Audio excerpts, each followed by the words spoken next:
ప్రతిష్ట చేస్తాం. దేవాలయాల పరిరక్షణకు ప్రభుత్వం అన్ని రకాల చర్యలు తీసుకుంటున్నట్లు మంత్రి కొండా సురేఖ తెలిపారు.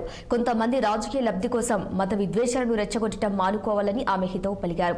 సికింద్రాబాద్ కుమ్మరిగూడలోని ముత్యాలమ్మ దేవాలయంలో అమ్మవారి విగ్రహ ప్రతిష్టాపన కార్యక్రమం కన్నుల పండుగ జరిగింది.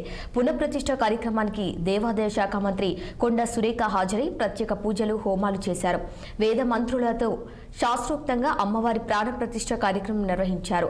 భక్తుల మనోభావాలను దృష్టిలో ఉంచుకొని అమ్మవారి దేవాలయాన్ని ప్రభుత్వ ఖర్చుతో పునర్నిర్మించడంతో పాటు విగ్రహాన్ని ఏర్పాటు చేసినట్లు మంత్రి తెలిపారు.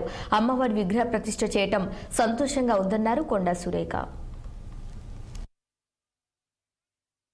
అక్టోబర్ 10వ తేదీన ఉదయం దాదాపు 4:30 సమయంలో గుర్తు తెలియని కొంతమంది వ్యక్తుల గంతకులు ఇక్కడ ముత్యాలమ్మ గుడి మీద దాడి చేసి ముత్యాలమ్మ విగ్రహాన్ని పడగొట్టి ఇక్కడ కొంచెం ధ్వంసం చేయడం వలన ఆ రోజు ఇక్కడ ప్రజలందరూ కూడా సెంటిమెంటల్గా ఫీల్ అయ్యి కొంత ఇబ్బందికి గురయ్యి బాధపడి ఇబ్బంది పడుతున్న సమయంలో మా అధికారులను పంపించి ఎంక్వైరీ చేపించి వెంటనే ఇక్కడ వీలైనంత త్వరలో మళ్ళా ముత్యాలమ్మవారిని ప్రతిష్ఠింపజేస్తాము అనేటువంటి మాట ఇస్తూ అదేవిధంగా గుడిని కూడా రెనోవేషన్ చేస్తాము అని చెప్పి ఆ రోజు మాట ఇవ్వడం జరిగింది.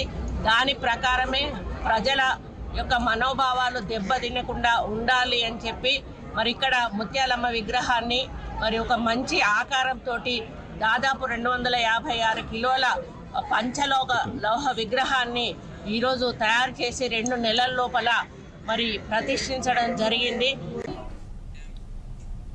రాజస్థాన్లోని